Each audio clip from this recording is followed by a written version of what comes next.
Sejak Xiao Chen menyelamatkan 3 tanah suci abadi, sisa kekuatan dari berbagai tanah suci dan banyak pembudidaya yang melarikan diri menuju Pulau Bintang Surgawi. Pulau Bintang Surgawi, yang seharusnya berlumuran darah, berhasil mencapai kedamaian sementara, mendapatkan waktu untuk beristirahat. Namun, semua orang tahu bahwa ini hanyalah ketenangan sebelum badai. Badai yang lebih besar perlahan mulai terjadi. Master Harta Karun tidak akan membiarkan segalanya begitu saja. Bagaimanapun, 8 patung immortal ditarik dari Cyclic Astral Palace dan Myriad Vien Island atas inisiatifnya sendiri. Tidak ada yang tahu apa niat sebenarnya atau apa tujuannya yang tak terkatakan. Tanda hubung tanda hubung tanda hubung. Di kediaman Master Harta Karun di sebuah pulau rahasia.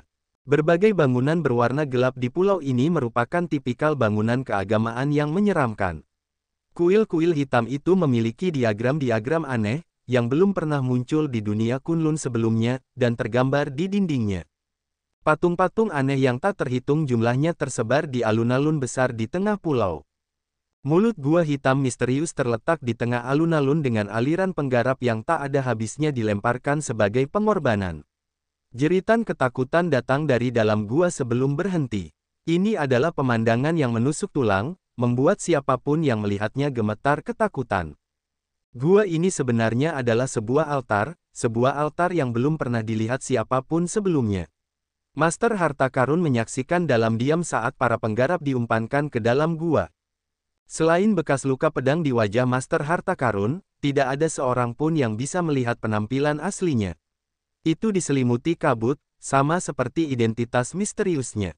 Sejak awal, wajah asli pemilik harta karun selalu menjadi misteri. Banyak lelaki tua berpakaian hitam sedang mengerjakan beberapa pola rumit di tepi altar.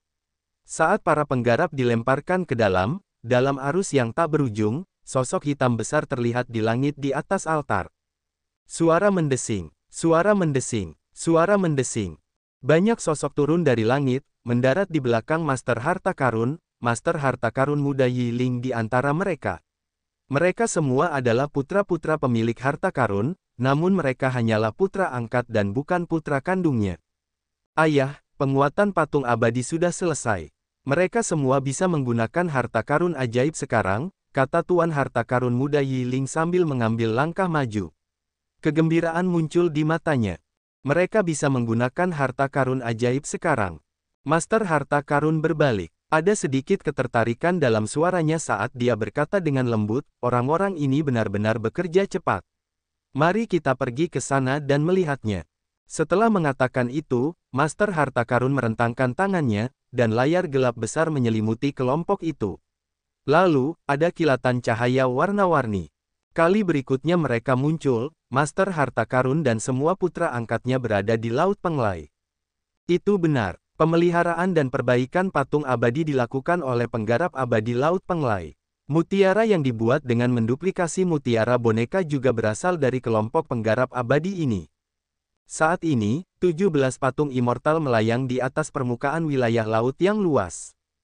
Banyak penggarap abadi yang mengenakan jubah Daois berdiri di atas berbagai harta karun ajaib dan terbang mengelilingi patung abadi, sesekali mengirimkan seberkas cahaya spiritual ke dalam patung. Dengan pemeliharaan para penggarap abadi ini, patung abadi, yang telah mengalami pertempuran besar, tampak seperti baru, menjadi lebih kuat. Seorang murid terbang cepat ke arah seorang lelaki tua dan berbicara dengan hormat sambil membungkuk. Paman bela diri, Master Harta Karun ada di sini. Orang tua ini adalah Yang Mulia Abadi dari Laut Penglai, Yang Mulia Abadi Yun Chen. Yang Mulia Abadi Yun Chen terkenal karena keterampilan memurnikan pilnya, api pemurniannya telah mencapai puncaknya. Sedangkan untuk peralatan pemurnian, keterampilannya di sana telah mencapai puncaknya juga. Tentu saja, masalah perbaikan patung immortal diserahkan padanya. Setelah mendengar bahwa Master Harta Karun ada di sini, ekspresi ketidakberdayaan melintas di wajah Yang Mulia Yun Chen. Dia melambaikan tangannya untuk membubarkan muridnya sebelum berubah menjadi seberkas cahaya yang mengalir dan tiba di samping formasi transportasi Laut Penglai. Taois Yun Chen, saya mendengar bahwa patung abadi sekarang dapat menggunakan harta karun ajaib. Saya pasti harus mengingat kontribusi Anda. Master Harta bertukar salam dengan Yang Mulia Yun Chen sambil tersenyum tipis setelah terbang keluar dari formasi transportasi. Yang Mulia Abadi Yun Chen tidak banyak bicara. Ikut denganku. Kelompok itu mengikuti Yang Mulia Yun Chen ke-17 patung abadi. Yang Mulia Abadi Yun Chen melambaikan tangannya, dan para penggarap abadi di sekitar patung abadi tersebar, hanya menyisakan 17 patung abadi yang berdiri tegak di atas wilayah laut. Mereka memandang kelompok itu dengan tatapan dingin. Kekuatan abadi yang besar datang dari patung-patung itu. Meski sudah mati jutaan tahun, tekanan pada patung-patung ini tetap saja mengerikan. Sulit membayangkan betapa kuatnya mereka ketika masih hidup. Lebih sulit lagi membayangkan musuh macam apa yang bisa mengirim dewa sekuat itu ke kematian mereka. Sebagai seorang penggarap abadi, ketika Yang Mulia Yun Chen berdiri di depan patung abadi ini, dia selalu merasakan emosi yang rumit. Ketika Master Harta Karun mengungkapkan ekspresi tidak senang, Yang Mulia Yun Chen kembali sadar. Kemudian, dia mengeluarkan mutiara boneka dan mengirimkan seberkas cahaya spiritual. Ledakan, cahaya yang kuat muncul dari patung-patung itu. Anak angkat dari Master Harta Karun semuanya tersingkir. Satu-satunya yang tetap tenang adalah Master Harta Karun dan Yang Mulia Yun Chen. Senyuman puas muncul di wajah Master Harta Karun, yang tidak dapat dilihat oleh siapapun, saat harta karun ajaib kuno terbang keluar dari semua patung abadi. Ada pedang terbang, panji perang, lonceng, cermin kuno. Lumayan, harta karun ajaib ini akan meningkatkan kekuatan tempur patung abadi setidaknya 50%. Oh, ngomong-ngomong, apakah kamu sudah menemukan cara untuk memperbaiki kelemahan mereka di dada? Yang Mulia Abadi Yun Chen menggelengkan kepalanya dan menjawab, tidak ada cara untuk melakukan itu. Jurus Azure Dragon King adalah serangan yang dilepaskan dari dalam. Tidak peduli bagaimana kita memperkuat pihak luar, mereka tidak dapat menghindari tindakan itu. Master Harta Karun mengerutkan kening dan berkata, itu bermasalah. Untungnya, dia tidak berani menggunakan jurus itu dengan santai. Kalau begitu, kita akan berhenti di sini saja. Ayah, kapan kita akan bergerak, menangkap orang-orang di Pulau Bintang Surgawi dalam satu gerakan? Tanya Tuan Muda Harta Karun setelah melangkah maju. Master Harta Karun melihat ke arah patung immortal dan menjawab dengan santai, tidak perlu terburu-buru. Gunakan mutiaranya terlebih dahulu dan biasakan diri Anda dengan cara mengendalikan patung abadi dan menggunakan harta karun ajaibnya. Setelah guru harta karun pergi, Yang Mulia Yun Chen pergi mendaki setengah gunung spiritual di Laut Penglai. Ada seorang penggarap bela diri yang tinggal di sana. Di Laut Penglai ini, di mana setiap orang adalah seorang penggarap abadi, kultivator ini, yang bukan berasal dari kediaman guru harta karun, menonjol. Orang ini tampak tua dan kuyu dengan semangat yang lesu. Namun, dia memiliki nama yang mengejutkan, Xie Changtian. Itu benar, itu adalah teman baik Kaisar Guntur saat itu, Xie Changtian yang menciptakan sekolah pedang surgawi abadi setelah Kaisar Guntur meninggal. Xiao Chen pernah dengan getir mencari orang ini. Seperti dugaan Xiao Chen, Xie Changtian memang berada di Laut Penglai. Dia pergi. Xie Changtian tidak mengatakan siapa yang dia maksud, tetapi Yang Mulia Yun Chen tahu bahwa yang dia maksud adalah Master Harta Karun. Dia telah pergi. Seperti sebelumnya, dia masih tak terduga. Saya tidak bisa memahaminya sama sekali. Dia tidak memperhatikan trik yang kamu mainkan, kan? Tidak mudah menyembunyikan sesuatu darinya. Xie Changtian berbicara di sela-sela teguk anggur seolah-olah dia mengatakan sesuatu yang tidak penting dan tidak penting. Yang Mulia Yun Chen berkata, dia tidak akan melakukannya. Saya satu-satunya Yang Mulia Abadi yang tersisa di dunia. Tidak ada yang bisa menemukan hal-hal yang ingin saya sembunyikan. Bahkan jika dia lebih kuat, dia tidak akan mampu. Hahaha, kamu juga gila. Dua Yang Mulia Abadi lainnya tidak keberatan mati demi menyelamatkan Laut Penglai, mencari hantu abadi Dao. Namun, Anda secara pribadi mengubur seluruh Laut Penglai. Xie Changtian tertawa terbahak-bahak, lalu meneguk anggurnya dalam jumlah besar. Dia tampak agak gila seperti sedang mabuk namun sadar pada saat yang sama. Yang Mulia Abadi Yun Chen memandang orang yang menyedihkan ini dan berkata, sebenarnya, saya selalu ingin tahu mengapa sebenarnya dia tidak membunuh Anda. Sebaliknya, dia menyia-nyiakan begitu banyak sumber daya untuk membuatmu tetap hidup. Xie Changtian tersenyum dan berkata, tidak banyak, tidak ada masalah untuk memberitahumu. Bagaimanapun, rencananya sudah berjalan, dan dia tidak lagi mempedulikannya. Itu karena aku satu-satunya orang di dunia ini yang pernah melihat wajah aslinya. Hanya aku yang tahu siapa dia. Jika dia membunuhku, informasi ini akan menyebar ke seluruh dunia. Namun, itu tidak penting lagi. Bahkan jika dia mengungkapkan identitasnya sekarang, tidak ada yang berubah. Rencananya sudah berjalan. Kehancuran dunia Kunlun tidak bisa dihindari. Semua yang kamu lakukan tidak ada gunanya. Yang Mulia Abadi Yun Chen menyesap anggurnya, tetap diam dan tidak keberatan. Mereka yang belum pernah melihat kekuatan sebenarnya dari guru harta karun tidak akan pernah tahu seberapa kuat dia. Tanda hubung tanda hubung tanda hubung. Dasar danau naga tersembunyi, tanah sunyi kuno, alam kubah langit. Chu Chaoyun mengenakan jubah kekaisaran dinasti Tianwu. Saat dia berdiri di hamparan luas di depan makam kosong Kaisar Tianwu pertama, dia bahkan tidak meliriknya. Setelah membantu Xiao Chen di alam Kunlun, Chu Chaoyun membawa Sky Dome Heart ke tempat ini dan menunggu sampai sekarang. Dia di sini bukan untuk memperingati apapun, dia tidak memiliki perasaan yang baik terhadap Kaisar Tianwu yang pertama. Kaisar Tianwu pertama adalah orang berdosa di hati Chu Chaoyun, musuh yang ingin dia singkirkan dengan sekuat tenaga. Kaisar Tianwu yang pertama jelas memiliki kekuatan yang luar biasa. Namun, setelah dia mendirikan dinasti Tianwu, dia meninggalkan semuanya dan pergi, tidak mempedulikan apapun. Bagi Kaisar Tianwu pertama, dinasti Tianwu hanyalah mainan atau permainan. Bahkan jika dia mengetahui bahwa dinasti Tianwu telah dihancurkan dan setiap klan kerajaan telah meninggal dengan mengenaskan, dia tidak akan melakukan apapun. Apakah itu menarik? Karena dia tidak berniat melakukan upaya apapun, mengapa repot-repot menciptakan sebuah dinasti hanya untuk membiarkannya hancur, tidak mengawasinya, membawa bencana dan pemberantasan bagi setiap klan kerajaan. Pihak lain tidak akan pernah memahami rasa sakit dan siksaan karena harus bersembunyi di kegelapan seperti tikus. Orang itu juga tidak akan pernah tahu bahwa seseorang telah ditanamkan sejak kecil dalam warisannya sebagai garis keturunan terakhir Kaisar Tianwu di alam kubah langit, menerima segala macam pelatihan yang tidak manusiawi. Kebencian membara seperti api di hati Chu Chaoyun. Dua berkas cahaya, satu hitam dan satu putih, dengan cepat melintas di sekelilingnya. Pola hitam muncul di wajah Chu Chaoyun, tampak seperti tato setan. Ini adalah efek samping negatif dari terang dan gelap yang bercampur satu sama lain. Rasa sakit yang timbul karena mengembangkan keadaan primal chaos jauh melampaui apa yang bisa dibayangkan oleh orang biasa. Terang dan gelap adalah dua atribut yang bertentangan langsung.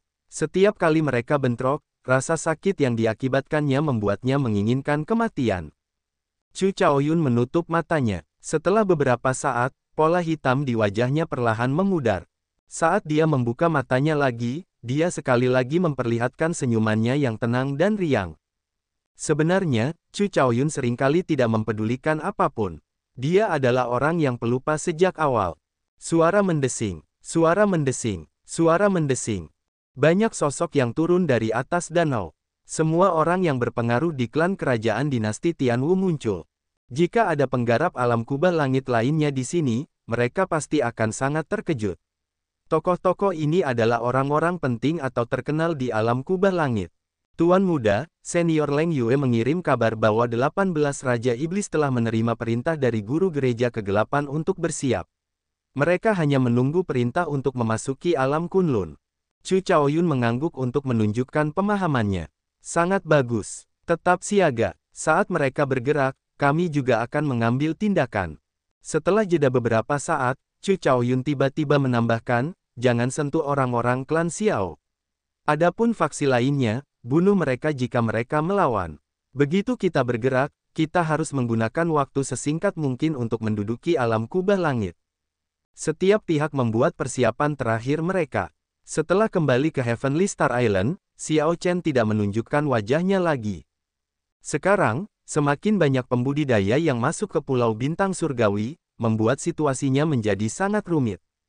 Dengan banyaknya penggarap dari berbagai faksi berkumpul di satu kota, konflik tidak bisa dihindari. Akan sulit untuk mengelolanya hanya dengan murid gerbang naga. Untungnya, masih ada 3 bilangan prima yang bisa membantu. Oleh karena itu, tidak terjadi kekacauan besar. Namun, konflik kecil yang tak terhitung jumlahnya masih terus bermunculan. Selama hari-hari ini, Mo Chen dan Lan Shaobai bekerja keras menjaga ketertiban, menangani semua masalah yang berantakan ini. Memang benar, itu berantakan. Dari faksi yang tersisa, pertama datanglah Tanah Suci, lalu klan bangsawan kuno, dan, akhirnya, Sekte Dao Jahat. Setelah itu, terdapat banyak sekali kultivator lepas yang tak terhitung jumlahnya, mulai dari kaisar bela diri berdaulat hingga para biksu bela diri biasa. Ketika seseorang melihat arus orang yang pontang-panting ini, para petani yang melarikan diri ke sini, membanjiri setiap hari, satu kata akan muncul di benak mereka, berantakan. Itu bukan sekadar kekacauan biasa. Tatanan yang telah dipertahankan selama 10.000 tahun terakhir di Samudera Langit Berbintang telah dilanggar. Akan sulit untuk tidak menjadi berantakan. Namun, betapapun berantakannya situasi, hal itu harus diorganisir dan dicegah agar tidak berubah menjadi kekacauan. Tidak ada yang tahu kapan Master Harta Karun akan bertanggung jawab. Faksi-faksi yang tersisa dan para penggarap yang tersebar ini perlu bersatu. Para eselon atas dari berbagai faksi juga membuat banyak keributan. Beberapa berteriak tentang keinginan untuk berkumpul kembali dan bersiap menyerang, mengatasi akar masalah dan menghancurkan Master Harta Karun. Beberapa menyarankan agar Raja Naga Azure mengantar semua orang ke Gunung Kunlun. Setiap orang punya pendapatnya masing-masing. Mempertahankan keseimbangan adalah sebuah tantangan. Ada yang hanya ingin hidup dan ada yang tidak bisa menerima kehilangan harta benda sebelumnya. Meskipun Mo Chen dan Lan Shaobai sama-sama pandai berurusan dengan orang, mereka sangat sibuk sehingga tidak bisa berhenti sejenak untuk beristirahat, tidak berani membuang waktu. Lagi pula, tidak ada yang tahu kapan Master Harta Karun akan menyerang. Mengorganisir semua pembudidaya ini dengan cepat dan menggunakannya untuk melindungi kota naga langit adalah cara yang tepat. Awalnya, Xiao Chen berpikir bahwa dengan formasi penyegelan absolut 5 elemen Istana Naga Azure, kota naga langit akan terlindungi dengan baik. Baru kemudian dia mengetahui bahwa formasi penyegelan absolut 5 elemen tidak dapat mencakup seluruh kota naga langit. Paling-paling, itu hanya bisa mencakup area di sekitar kediaman Raja Kota. Oleh karena itu, Xiao Chen harus mengubah rencananya dan menggunakan serangkaian formasi lain dari Istana Naga Azure, formasi naga absolut duniawi, untuk mempertahankan kota naga langit. Formasi naga absolut duniawi adalah serangkaian formasi pertahanan murni. Kelemahannya terletak pada kurangnya kemampuan menyerang. Namun, itu sangat kuat. Jika ada pembudidaya yang ditempatkan di titik-titik tersebut, pertahanannya bisa menjadi lebih kuat. Jika saat ini gerbang naga sedang berkembang, formasi naga absolut duniawi akan cukup untuk memblokir serangan patung abadi hanya dengan murid gerbang naga. Sekarang, gerbang naga sudah lebih lemah. Namun, Xiao Chen mewariskan formasi pedang yin yang, mengimbangi kurangnya kemampuan menyerang. Di seluruh gerbang naga, tidak ada seorang pun yang diam, semua orang mengerjakan sesuatu. Adapun Xiao Chen, dia secara alami mengikuti keinginan kuda naga tua itu. Setelah dia kembali, dia segera memasuki Istana Naga Azure. Saat ini, kuda naga tua memimpin Xiao Chen ke depan kolam obat di Istana Naga Azure. Kolam obat menggelembung, dan uap keluar, menyebarkan kabut. Hanya dengan berdiri di samping dan bahkan tanpa berendam di dalamnya, Xiao Chen sudah bisa merasakan energi obat yang ganas di kolam obat. Suara gemericik itu seperti auman binatang buas. Berbagai ilusi kabur dan sunyi bahkan muncul di kabut. Hal ini menciptakan pemandangan luas dengan segala jenis binatang yang bermutasi, auman mereka bergema di seluruh gunung dan sungai saat mereka bertarung melawan dunia. Ada seekor harimau putih ganas bersayap di punggungnya yang menghancurkan gunung-gunung tinggi dengan satu hentakan. Ada seekor serigala putih bermata angkuh, bulunya seputih salju, berdiri di atas gletser yang membentang sejauh 5.000 km. Ada seekor singa emas dengan 9 kepala berkelap-kelip dengan cahaya keemasan dan mata semerah darah. Ada seekor ular besar yang terentang dalam garis lurus, seluruh tubuhnya bersinar dengan cahaya redup. Ini adalah pemandangan yang sangat menakutkan. Berbagai binatang yang bermutasi bertarung dengan langit dan tanah, bahkan dengan dewa. Xiao Chen hanya melihatnya sekali dan merasa agak sulit untuk menanggungnya. Namun, darah ilahi naga Nilakandi di dalam tubuhnya anehnya gelisah, seperti terbakar dan membuat seluruh tubuhnya menyemburkan darah panas yang melonjak. Di atas danau energi esensi sejati di dantian Xiao Chen, segel naga merah, yang melambangkan warisan Kaisar Naga yang direndam darah, sedikit bergetar. Ini, ekspresi Xiao Chen berubah serius, merasa bahwa kolam obat ini luar biasa. Kuda naga tua itu mengungkapkan ekspresi kebanggaan saat berkata dengan serius, kolam obat di hadapanmu ini adalah darah esensi dari 100 jenis binatang buas kuno yang direbus bersama dengan 3.000 ramuan roh. Selama Great Desolate Aeon, ras naga berdarah murni menjalani kehidupan yang biadab. Saat mereka dilahirkan, mereka akan dibaptis dalam hal ini. Kini, ras naga berdarah murni sudah lama punah. Tubuh fisik dari ras naga berdarah campuran dapat menahan energi obat yang ganas dan melonjak ini hanya setelah mencapai alam kepribadian sejati. Sekarang, di seluruh ras naga, hanya garis keturunan Azure Dragonku yang memiliki kumpulan obat kuno. Tak satu pun dari kolam obat di Istana Warisan Naga Ilahi lain yang bisa menandingi ini. Xiao Chen bertanya karena penasaran, kenapa? Karena tokoh sejati secara berkala akan meluangkan waktu untuk menambahkan darah esensi baru dari binatang buas purba. Setelah jatuhnya ras naga, peluang untuk berburu binatang buas purba dalam skala besar menjadi langka, hanya Kaisar Naga yang direndam darah yang berhasil melakukannya. Kaisar Naga yang berlumuran darah. Xiao Chen terkejut. Tanpa diduga, Kaisar Naga yang direndam darah begitu menakutkan. Kamu akan tahu lebih banyak tentang prestise Kaisar Naga berendam darah di 1000 alam besar di masa depan. Dia adalah legenda sejati dari ras nagaku. Mendapatkan warisannya adalah kekayaan dan kehormatan terbesarmu.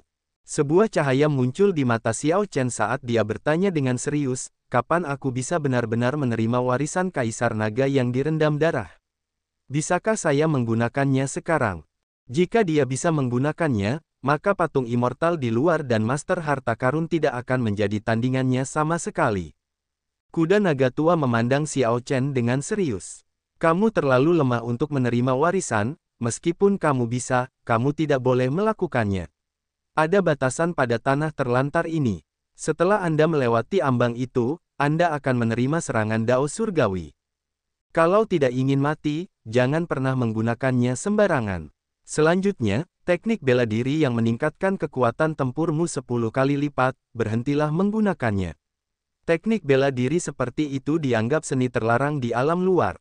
Anda memberikan damage yang besar kepada lawan, namun lebih merugikan diri Anda sendiri.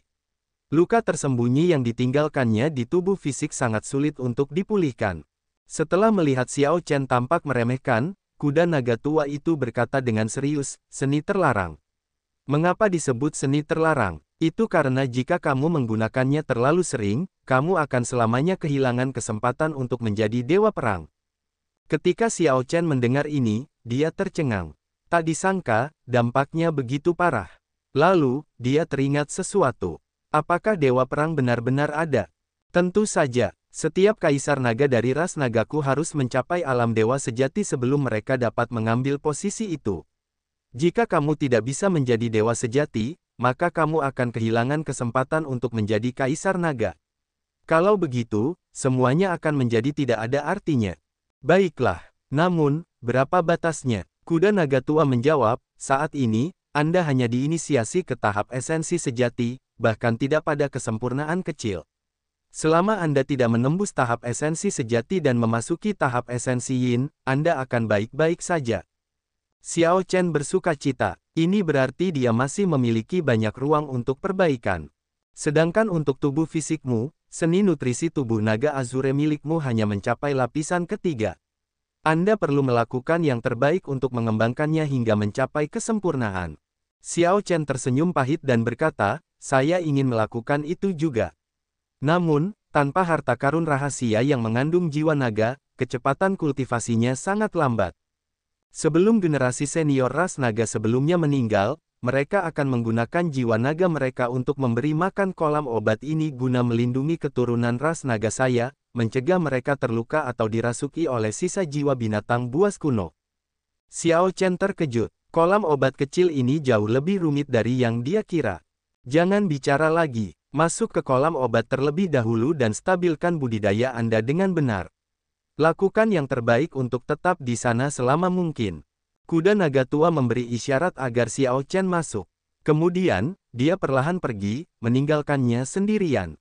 Xiao Chen mengamati kolam obat dengan kabut yang menyelimutinya. Kemudian, dia melepas bajunya, memperlihatkan garis-garis ototnya yang jelas. Kulit putihnya terlihat agak anggun, tapi kekuatan ledakan yang dimiliki ototnya bahkan lebih ganas daripada kilat. Guyuran. Xiao Chen melompat ringan ke dalam kolam obat. Awalnya, dia tidak merasakan apa-apa, tapi setelah beberapa saat, seluruh tubuhnya memanas, dan mulutnya menjadi kering. Ketika energi obat meresap ke dalam tubuhnya, semua darah di tubuhnya bersirkulasi dengan cepat seperti sungai di air segar. Raungan binatang keluar dari tubuhnya, terdengar mengerikan dan menakutkan. Xiao Chen kaget. Dengan kecepatan seperti itu, dia tidak bisa tenang sama sekali, apalagi memasuki keadaan di mana dia kehilangan dirinya dalam mengolah teknik budidaya untuk menstabilkan budidayanya. Keganasan dan tirani energi obat jauh melampaui ekspektasinya. Dia tanpa sadar meraung dengan suara yang dalam. Dia harus menyempurnakan energi obat ini atau melampiaskannya. Kalau tidak, hanya akan ada satu akibat, kematian akibat ledakan tubuhnya. Ledakan, ledakan, ledakan. Tiba-tiba, Xiao Chen merasa seperti beberapa binatang buas di kolam obat menabrak tubuh fisiknya dan menggigitnya. Ketika ini terjadi berulang kali, wajahnya menjadi gelap. Saat hujan, airnya mengalir. Ini hanya baptisan untuk bayi naga. Ini sangat kuat. Xiao Chen memiliki kecurigaan yang samar-samar bahwa kumpulan obat dengan tingkat seperti itu akan membunuhnya jika dia tidak berhati-hati. Tenang, tenang, tenang. Xiao Chen melakukan yang terbaik untuk menekan api di tubuhnya dan kegelisahan hatinya. Pada titik ini, tidak ada kemunduran. Kecuali dia melompat keluar sekarang. Namun, hal itu sendiri sangat sulit dan juga merupakan pengakuan kekalahan.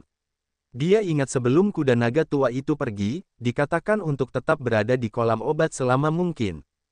Xiao Chen bertanya-tanya apa ekspresi yang akan dibuat oleh kuda naga tua jika dia melompat keluar segera setelah melompat masuk. Namun, dia tidak tahu bahwa kuda naga tua dan roh barang lainnya dari Istana Naga Azure sedang menonton dari layar air dalam meditasi, ruangan di samping. Kakak naga, bukankah ini terlalu kejam dan berisiko? Ini bukanlah baptisan untuk bayi naga. Ini adalah ritual kedewasaan ketika bayi naga menjadi dewasa. Seru gadis di masa jayanya. Hatinya sakit melihat penampilan Xiao Chen. Berisiko. Tanpa risiko, apakah ada peluang? Saat itu, Kaisar Azure gagal meskipun dia lebih kuat darinya sekarang. Situasi saat ini bahkan lebih buruk dibandingkan 10.000 tahun yang lalu. Jika dia masih belum sekuat Kaisar Biru Langit, hanya akan ada satu akibat kegagalan. Tidak hanya dia yang akan mati, tetapi semua teman dan keluarganya juga akan mati. Emosi kuda naga tua itu rumit, tetapi ia masih berbicara dengan dingin tanpa ekspresi apapun. Orang tua berpakaian hitam itu berkata, "Jangan khawatir. Bahkan jika Xiao Chen mengetahuinya, dia tidak akan menyalahkan kita. Dia tidak dapat menanggung akibat kegagalan." Itu benar, Xiao Chen tidak takut mati. Namun, jika teman dan keluarganya berada dalam risiko kematian, dia pasti akan mempertaruhkan segalanya. Namun, bisakah Xiao Chen saat ini benar-benar tahan terhadap kolam obat yang awalnya digunakan sebagai ritual kedewasaan naga? Di dalam kolam obat, kehidupan Xiao Chen terlatih-tatih di ujung pisau.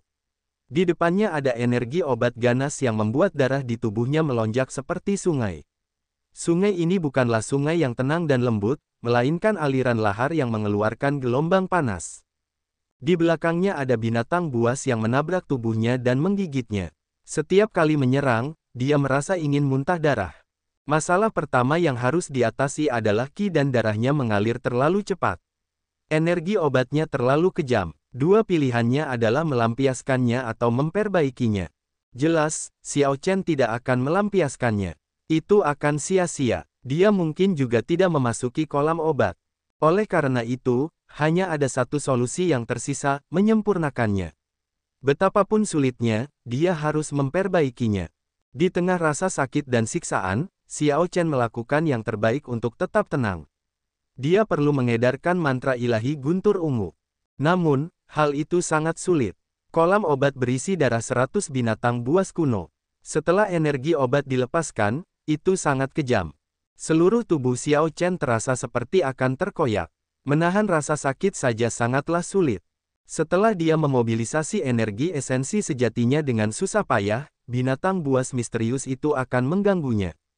Hal yang paling menakutkan dalam peredaran veritable essence energy adalah terganggunya alirannya. Energi esensi sejati akan mengalir balik, yang melukai meridiannya, rasa sakit yang menusuk seperti jarum menusuk meridiannya. Sekali, 2 kali, 3 kali, lebih dari 10 upaya semuanya berakhir dengan kegagalan. Dengan setiap kegagalan, rasa sakitnya semakin parah. Ketika kuda naga tua dan item spirit lainnya di ruang meditasi melihat pemandangan ini, mereka merasa agak sulit untuk menanggungnya. Mereka semua mulai khawatir, tetapi mereka harus bersikap kejam. Xiao Chen saat ini masih terlalu lemah. Dia tidak punya peluang menghadapi bahaya di luar, tidak ada peluang sama sekali. Anak kecil, jangan salahkan aku karena kejam. Bagimu, mendapatkan warisan Kaisar Naga yang direndam darah adalah sebuah keberuntungan langka bagi ras naga. Namun, Anda agak disayangkan karena berada di tanah terlantar. Titik awal Anda jauh lebih lemah dibandingkan para jenius lainnya dari ras kami. Anda bahkan lebih disayangkan lagi karena harus memikul beban seluruh alam Kunlun di usia yang begitu muda. Kuda naga tua itu menghela nafas sendiri. Jika ia tahu apa yang dialami Xiao Chen selama ini, ia akan menghela nafas lebih berat, memandang Xiao Chen dengan cara yang benar-benar baru. Sulit untuk membedakan apakah sesuatu itu beruntung atau tidak. Dalam perjalanannya, Xiao Chen telah mengalami berbagai macam hal, tertawa, lelah, sakit, sedih, sebenarnya, dia sudah lama melupakan semua ini. Paling tidak, dia hidup di dunia ini tanpa mengeluh, tanpa membungkukkan badan atau menundukkan kepala, tetap sombong hingga saat ini. Ini sudah cukup. Dia berhasil. Pria berpakaian biru, yang menatap tajam ke layar air, mengungkapkan ekspresi bahagia dan bersemangat. Kuda naga tua itu melihat dengan cepat. Xiao Chen akhirnya berhasil mengedarkan mantra ilahi guntur ungu setelah gagal 100 kali. Bagus. Kuda naga tua yang biasanya tenang dan mantap tidak bisa menahan diri untuk tidak berteriak, baik, dengan suara keras.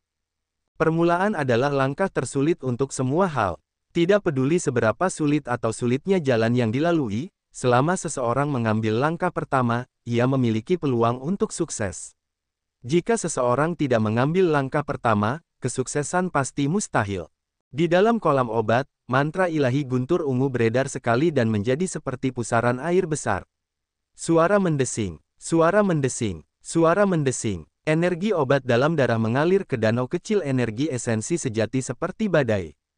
Tekanan yang dihadapi Xiao Chen segera mereda, dan kecepatan darahnya yang melonjak menurun. Danau energi esensi benar yang awalnya tenang langsung melonjak setelah energi obat menyerbu masuk. Namun, lonjakan ini berbeda sebelumnya, itu membuat Xiao Chen merasa sangat nyaman. Ini adalah energi esensi sejati. Dengan pemasukan energi obat, perlahan-lahan memadat dan mengeras. Saat Xiao Chen menyempurnakan energi obat, kondisinya terus meningkat. Wajahnya yang sebelumnya demam juga berubah menjadi normal. Kondisi Xiao Chen tidak lagi tampak menakutkan, seolah-olah darah akan mengalir keluar kapan saja. Penampilannya saat ini jauh lebih baik. Fiuh. Setelah energi esensi sejati menyelesaikan satu siklus besar, Xiao Chen menghirup udara keruh yang panjang. Dia segera merasa segar seolah tubuhnya telah dimurnikan. Matanya tiba-tiba menyipit, dan tangan kanannya terangkat ke depan. Ledakan. Dia mengangkat binatang buas keluar dari air, makhluk tak berwujud yang mencoba berjuang bebas setelah ditangkap. Ia mencoba yang terbaik untuk melepaskan diri dari cengkeraman Xiao Chen.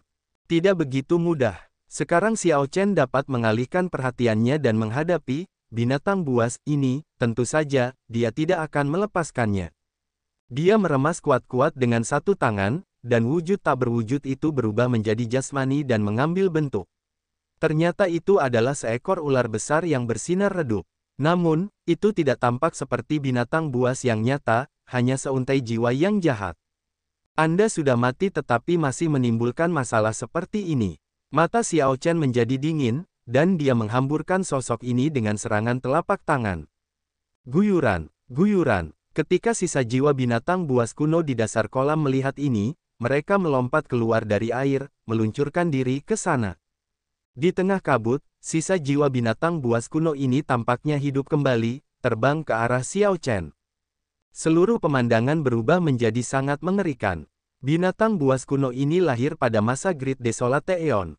Mereka adalah keturunan dewa iblis kekacauan primal yang berkeliaran di dunia. Xiao Chen sedikit mengernyit, merasakan tekanan kuat menyerangnya dan membuat seluruh tubuhnya berhenti. Mengaung. Tepat pada saat ini, raungan naga yang menggelegar datang dari dasar kolam obat. Dragon Might melonjak, memaksa kembali sisa jiwa semua binatang buas ini. Xiao Chen melepaskan napasnya yang tertahan. Akhirnya suasana menjadi agak damai. Kuda naga tua itu berkata benar. Memang ada banyak jiwa naga yang berjaga di dasar kolam. Setelah Xiao Chen menstabilkan budidayanya, dia bisa menyerap jiwa naga ini untuk mengolah seni nutrisi tubuh naga Azure miliknya.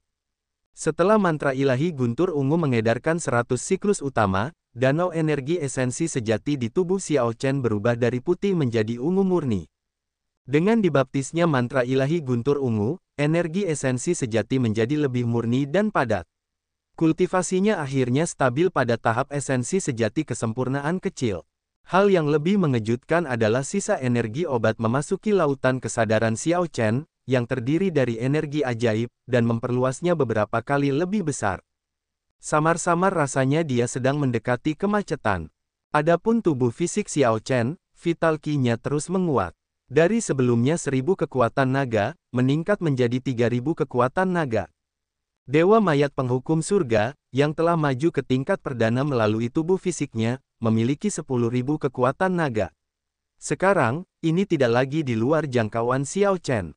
Dengan begitu banyak efek ajaib, Xiao Chen agak bertanya-tanya apakah kolam obat ini sesederhana yang dibuat oleh kuda naga tua. Namun, kecurigaan ini berlalu begitu saja. Setelah mengalami kesulitan, akhirnya ia menyesuaikan diri dengan lingkungan kolam obat tersebut. Saya harus memanfaatkan ini sepenuhnya. Xiao Chen merilekskan tubuhnya dan tenggelam lebih dalam. Segera, kakinya menyentuh dasar, mencapai bagian terendah dari kolam obat. Dia tidak berani membuka matanya.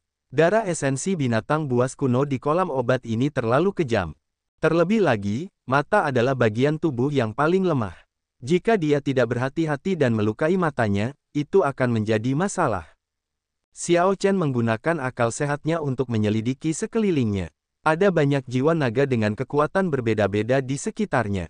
Ketika dia tiba, jiwa-jiwa naga ini menunjukkan niat baik mereka, bahkan beberapa dari mereka berinisiatif untuk berenang dan menunggu dia menyerapnya. Xiao Chen berpikir keras. Sepertinya banyak orang yang datang untuk berendam di dasar kolam obat ini sebelumnya. Mungkin mereka menggunakan jiwa naga untuk memperkuat jiwa mereka sendiri atau, seperti saya, mengembangkan teknik budidaya khusus tertentu. Oleh karena itu, jiwa naga di dasar kolam obat sudah terbiasa dengannya. Ini adalah putaran umpan balik tertentu. Suatu hari, setelah dia meninggal, dia akan meninggalkan jiwa naganya untuk memberkati keturunannya juga.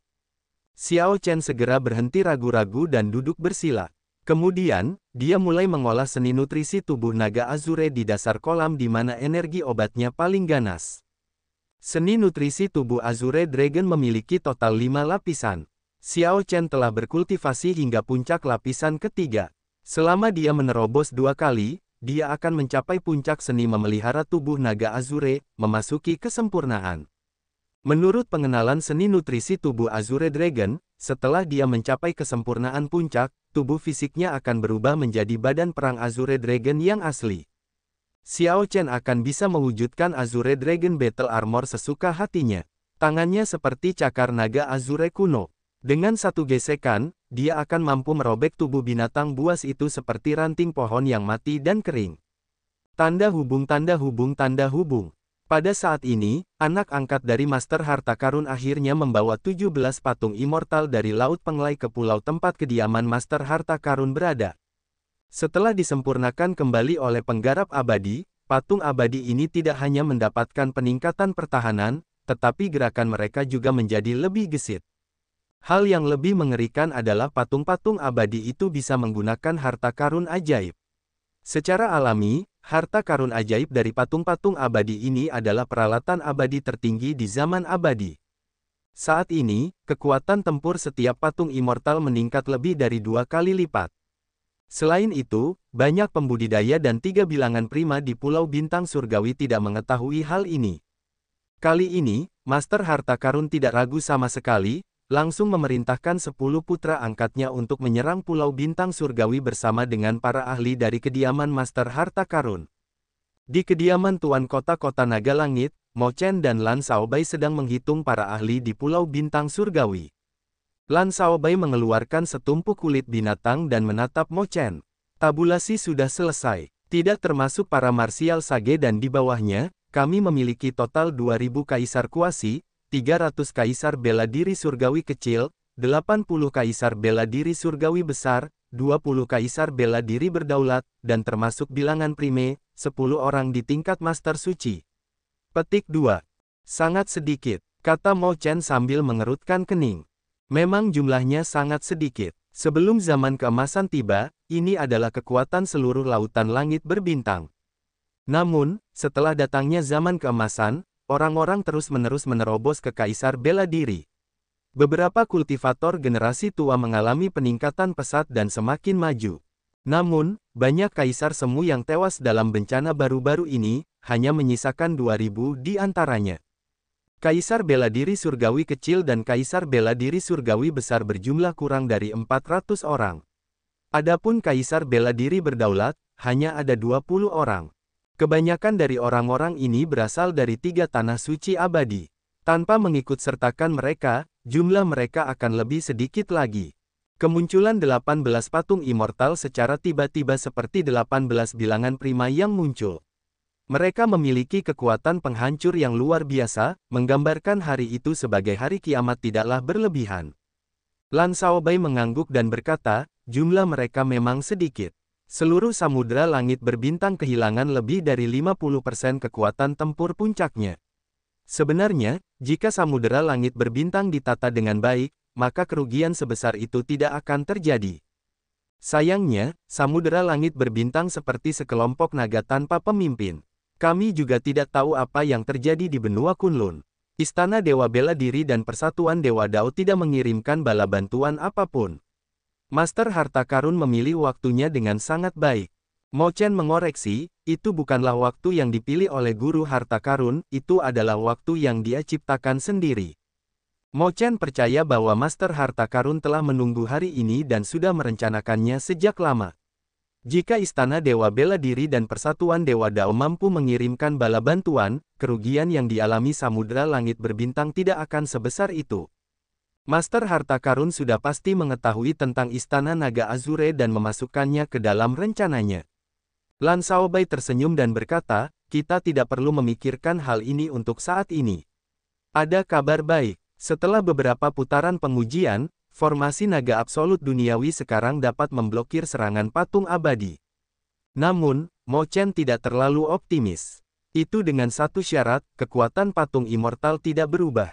Dong, dong. Dong, tepat pada saat ini, langkah kaki terdengar di luar kediaman Raja Kota. Beberapa murid gerbang naga bergegas masuk dan melaporkan, keadaannya buruk. Orang-orang dari kediaman Master Harta Karun sedang menagih biaya. Mo Chen dan Lan Shaobai segera berdiri dan terbang keluar aula untuk melihat ke kejauhan. Keduanya menemukan bagian atas patung immortal di batas penglihatan mereka. Patung-patung itu memperlihatkan mata yang dingin dan tanpa cahaya seolah-olah mereka sudah sangat dekat. Kenyataannya, jaraknya masih sangat jauh. Hanya saja patung immortal ini terlalu tinggi, tampak seperti gunung yang menjulang tinggi terlihat jelas dari jarak 50 km. Kalau begitu, bersiaplah untuk bertempur. Mo Chen tampak tenang, sudah mengantisipasi hal ini sejak lama. Kediaman Master Harta Karun tidak akan membiarkan hal-hal bohong. Kedamaian sebelumnya hanyalah ketenangan sebelum badai yang lebih besar sedang terjadi. Namun, ada juga bayangan di hatinya. Kedatangan kediaman Master Harta Karun agak terlalu lambat. Dalam keadaan normal, setelah patung immortal dikumpulkan kembali dan diperbaiki, kediaman Master Harta Karun seharusnya dikenakan biaya 1 hari kemudian. Namun, 8 hari telah berlalu sebelum kediaman Guru Harta mulai bergerak ke gerbang kota. Tanpa banyak waktu untuk berpikir, Mo Chen dan Lan Shaobai berseru sebelum terbang ke tembok kota. Banyak ahli telah bergegas ke gerbang timur kota. Ketika mereka melihat patung abadi raksasa di kejauhan, mereka merasa sangat khawatir. Sebelum bencana ini, orang-orang ini adalah master sekte atau kepala klan dari klan bangsawan kuno. Mereka semua adalah penguasa di wilayahnya masing-masing. Mereka bisa disebut karakter utama dari Samudera Surgawi berbintang. Jelas tidak ada masalah jika mereka mengambil alih kendali dalam keadaan normal. Namun, bahkan ketika bersatu, tidak satu pun dari mereka memiliki kepercayaan diri ketika mereka melihat patung immortal. Tuan Kota, akankah formasi naga absolut duniawi mampu memblokir serangan patung abadi ini? Orang yang berbicara adalah kepala klan dari klan bangsawan kuno. Dia masih menyimpan ketakutan akan serangan patung immortal. Tubuh fisik yang menyaingi Prime, kecepatan cepat dan gesit, keterampilan sihir yang kuat, dan tubuh yang besar.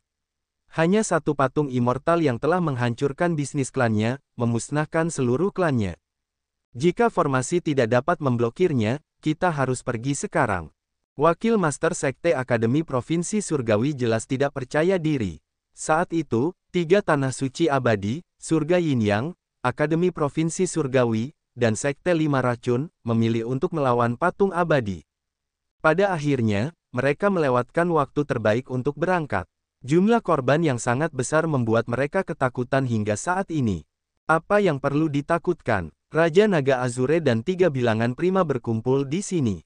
Saya tidak percaya bahwa kita tidak bisa menghancurkan 17 patung abadi ini. Dibandingkan dengan bertahan secara pasif, lebih baik kita melawan mereka. Ada orang yang sangat ambisius dan sangat percaya diri pada Xiao Chen.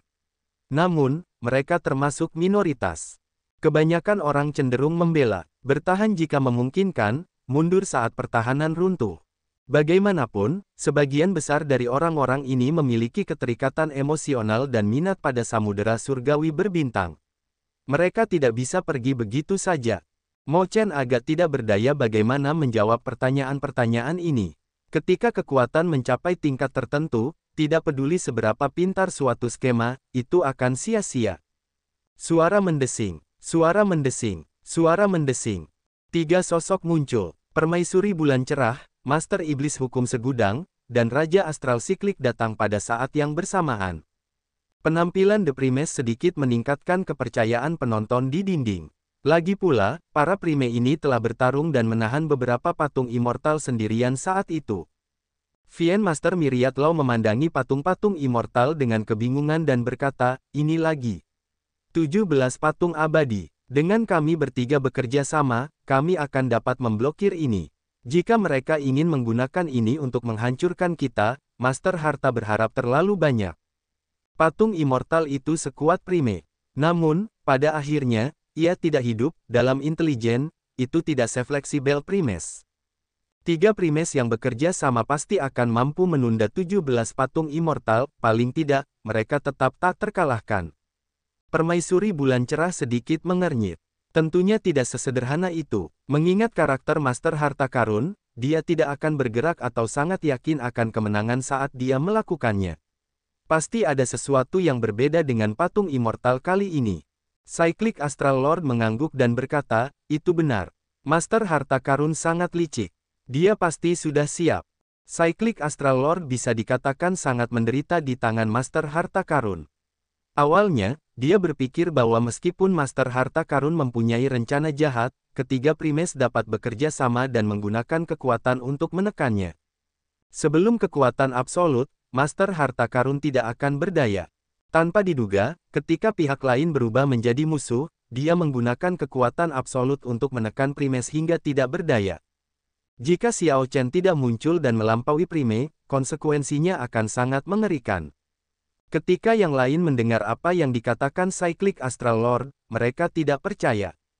Itu tidak mungkin. Jika memang luar biasa, lalu mengapa tidak digunakan lebih awal? Seseorang yang ingin menyerang dan bertarung dengan patung immortal bertanya dengan tidak percaya. Saat orang ini berbicara, orang lain tiba-tiba berteriak, apa itu? Kerumunan menoleh dan melihat seberkas cahaya lurus menembus awan di kejauhan, menuju Pulau Bintang Surgawi. Ketiga Primes memasukkan energi ke mata mereka. Setelah mereka melihatnya dengan jelas, ekspresi mereka berubah. Itu pedang. Itu adalah pedang berkilauan sepanjang 1 kilometer dengan desain yang sangat indah. Meski panjangnya 1 kilometer, kilauan di tepinya tetap terlihat jelas. Mo Chen bereaksi dengan sangat cepat. Dia menumpangkan tangannya, menjepit pelat formasi. Kemudian, dia menutup matanya dan dengan cepat membentuk segel tangan. Cahaya terang datang dari tangan Mo Chen. Seketika, semua murid gerbang naga dan penggarap lainnya di titik formasi di kota merasakan panggilannya. Mereka segera duduk bersila, mengaktifkan node yang menjadi tanggung jawab mereka. Segera, ribuan pilar cahaya biru melonjak dari kota naga langit. Pilar cahaya berkumpul di langit. Lalu, Mo Chen mengulurkan lengannya. Sebuah penghalang cahaya turun, menyelimuti seluruh pulau bintang surgawi. Sial, saat ini, pedang sepanjang 1 kilometer itu mendarat. Suara keras bergema di seluruh kota. Heavenly Star Island bergetar hebat, menimbulkan ketakutan dan kengerian di hati setiap orang. Pedang itu menusuk ke dalam penghalang cahaya, separuh bilahnya menembus dan melayang di atas gerbang kota, di atas semua orang. Formasi naga absolut duniawi yang dapat menghalangi Prime berhasil menahan kekuatan pedang ini. Namun, pedang itu sepertinya akan segera masuk sepenuhnya, mengejutkan semua orang. Cyclic Astral Lord melayang ke udara. Ribuan bintang berjatuhan di sekelilingnya sebelum berkumpul di telapak tangannya. Kemudian, dia menyerang dengan sekuat tenaga, mendorong pedangnya keluar dari penghalang. Darah keluar dari mulutnya.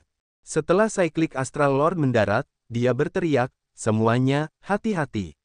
Ini adalah salah satu harta karun ajaib dari patung abadi. Itu semua adalah peralatan abadi puncak."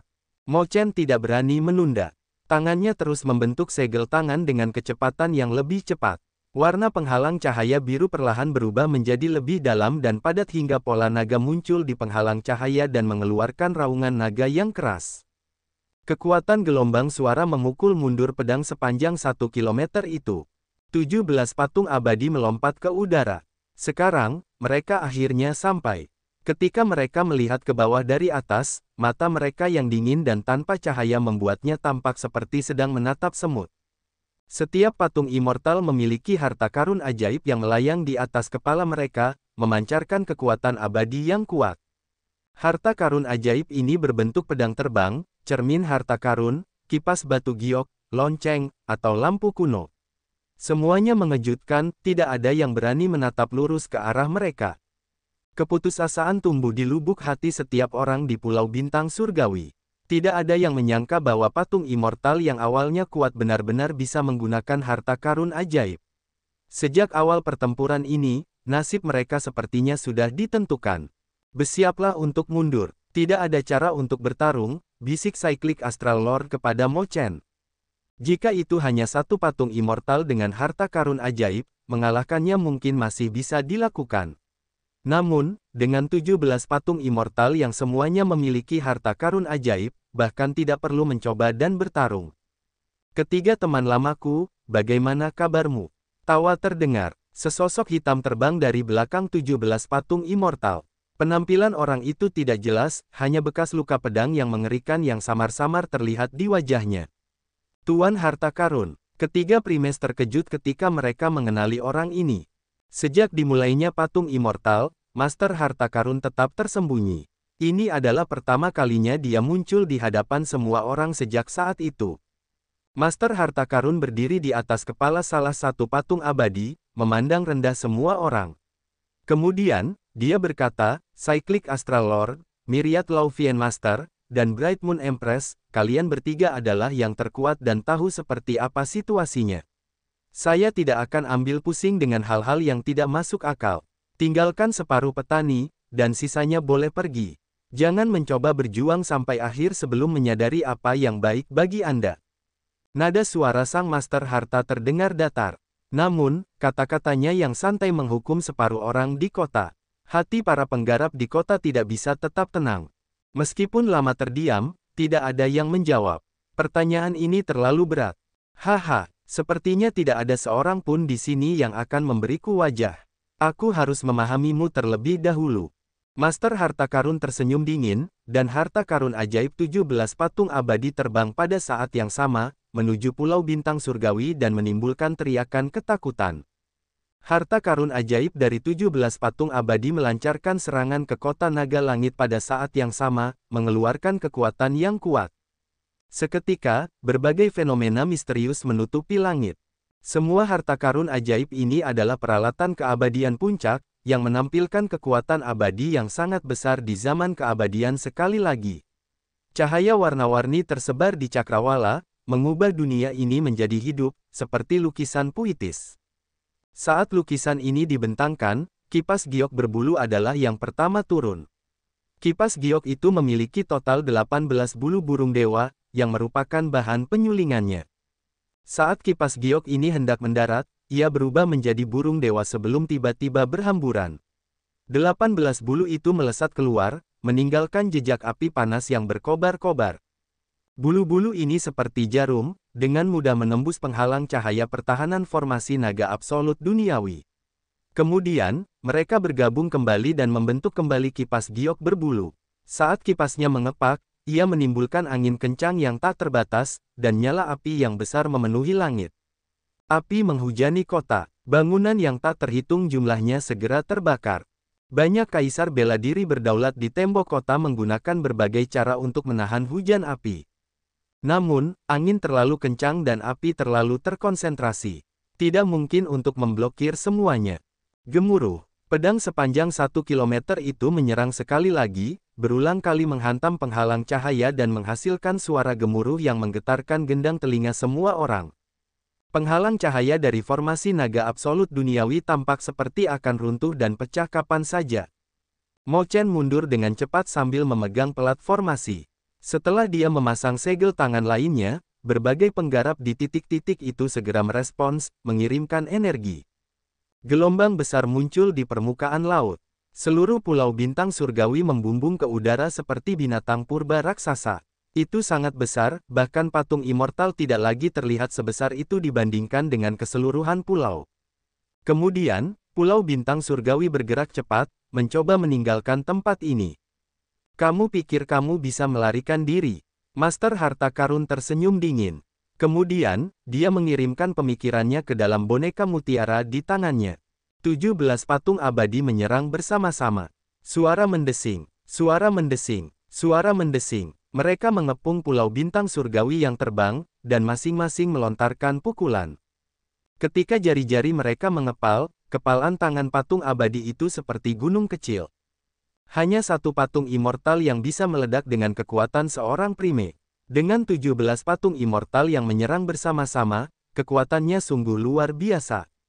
Pulau bintang surgawi yang menjulang tinggi terpaksa turun di tengah gema yang keras, dan mendarat kembali di laut. Peralatan abadi terbang mengelilingi kota dengan liar, menyapu seluruh tempat. Bahkan ketika ketiga prime bertindak bersama-sama, mereka merasa sulit untuk memblokir semua peralatan abadi. Seluruh kota dilanda kekacauan. Penggarap yang tak terhitung jumlahnya melarikan diri ke segala arah. Ada cermin harta karun di antara peralatan abadi. Setiap kali ia mengirimkan seberkas cahaya abadi, ia bisa langsung menembus lubang bahkan pada kaisar bela diri. Ada juga bel abadi yang mengeluarkan suara menyenangkan saat berbunyi. Namun, kekuatan gelombang suara mengguncang seluruh tempat seolah dunia berputar. 17 patung abadi dan 17 peralatan abadi. Tidak ada cara untuk menang. Kota naga langit bergidik hebat. Tidak ada yang tahu berapa lama hal itu bisa bertahan. Tiba-tiba, Master Harta Karun melambaikan tangannya, dan banyak harta karun ajaib kembali ketika patung abadi berhenti menyerang. Hanya dalam beberapa saat, seluruh kota naga langit telah terjerumus ke dalam lautan api. Tanahnya retak, dan banyak yang terluka parah. Banyak kaisar bela diri berdaulat dan ketiga prime semuanya tampak lelah. Saat mereka melihat patung immortal, mata mereka menunjukkan kemarahan yang luar biasa tetapi juga ketidakberdayaan. Mereka tidak puas. Mereka bahkan belum menyentuh satu sudut pun pakaian Tuan Harta Karun, dan keadaan mereka sudah sangat menyedihkan. Master Harta Karun melayang di udara, yakin akan kemenangan sambil berkata dengan santai, "Bagaimana menurut Anda? Apakah Anda masih memerlukan lebih banyak waktu untuk mempertimbangkannya?" Mo Chen menggigit bibirnya, kulitnya pucat, ketidakberdayaan dan kepahitan tertulis di wajahnya. Lawannya terlalu kuat. Sebelum mereka bisa melawan Master Harta Karun sendiri, mereka sudah dihancurkan oleh patung immortal. Saat mereka melihat ekspresi Master Harta Karun, jelas bahwa dia tidak terbatas pada hal ini. Apakah akhir dari dunia Kunlun benar-benar telah tiba? Meskipun Master Harta Karun tidak berbicara dengan keras, para penggarap di kota masih merasakan tekanan seberat gunung dan tenggelam dalam keputusasaan dan ketidakberdayaan. Apakah mereka benar-benar harus menyetujui pihak lain dan meninggalkan separuh orang agar separuhnya bisa pergi? Tetap tidak ada. Kalau begitu, ayo kita coba lagi. Master Harta Karun mendengus dingin, dan patung immortal membentuk segel tangan. 17 peralatan abadi berkedip-kedip dengan cahaya, di ambang serangan baru. Berhenti. Tepat pada saat ini, Vien Master Myriad Law melangkah maju dan berteriak dengan dingin, Master Harta Karun, tidak perlu terlalu sombong. Aku ikut denganmu. Biarkan semua orang di kota ini pergi. Leluhur tua. Saat Master Vien Myriad Law mengatakan hal itu, orang-orang di Pulau Myriad Vien menjadi cemas dan semuanya berteriak. Vien Master Myriad Law mengangkat tangannya untuk membungkam orang-orang ini. Kemudian, dia melihat ke arah Guru Harta Karun dan berkata, saya tahu apa yang ingin kamu lakukan. Saya sendiri sudah cukup. Master Harta Karun tidak berkata apa-apa selama beberapa saat. Cahaya bersinar di matanya, memperlihatkan ekspresi yang rumit. Namun, setelah beberapa saat, cahaya aneh di matanya menghilang. Dia akhirnya berkata, jika Anda bersedia, tentu saja itu bisa terjadi. Mengorbankan seorang primate, tentu saja, adalah hal yang ideal, tapi ini adalah sesuatu yang bahkan tidak berani dibayangkan oleh Master Harta Karun. Lagi pula, dengan kekuatan seorang primate, bahkan jika seluruh daratan Kunlun ditaklukkan dan semua orang mati, primates akan sangat sulit untuk dibunuh, mereka dapat dengan mudah melarikan diri jika mereka mau. Cyclic Astral Lord dan Bright Moon Empress saling bertukar pandang, keduanya terkejut dengan keputusan Master Vien Myriad Law. Mengapa kau melakukan ini? Keduanya bertanya serempak. Master Vien Myriad Law menjawab dengan tenang, saya telah melihat kehidupan dan kematian di masa lalu. Kalau bukan karena bencana iblis ini, aku pasti sudah pergi ke jalan Kunlun sejak lama. Jangan bersedih untukku. Menjadi perdana adalah bentuk kesedihan tersendiri. Sebagai seorang Perdana Menteri di negeri terlantar ini, seseorang merasa kesepian namun tidak berdaya untuk berbuat apapun. Semakin tinggi, semakin seseorang merasa bahwa dunia ini adalah sebuah sangkar. Seseorang bisa merasakan belenggu tak terlihat yang mengikat dirinya semakin erat. Setelah hidup bebas dan tidak terkekang begitu lama, seseorang baru menyadari bahwa ia tidak bebas setelah mencapai puncak. Inilah kesedihan orang-orang cerdas. Mungkin, kematian hanyalah sebuah pelepasan. Leluhur tua, jangan pergi. Melihat leluhur lama mereka benar-benar akan menyerahkan diri, para penggarap Pulau Myriad Vien berseru kesakitan, mata mereka berair. Mata di Sinhan memerah saat dia mengepalkan tinjunya erat-erat, jantungnya menderita siksaan yang hebat. Dia adalah putra suci Pulau Myriad Vien tetapi tidak berdaya ketika menghadapi situasi seperti ini. Dia harus menyaksikan leluhur lamanya mengirim dirinya untuk mati.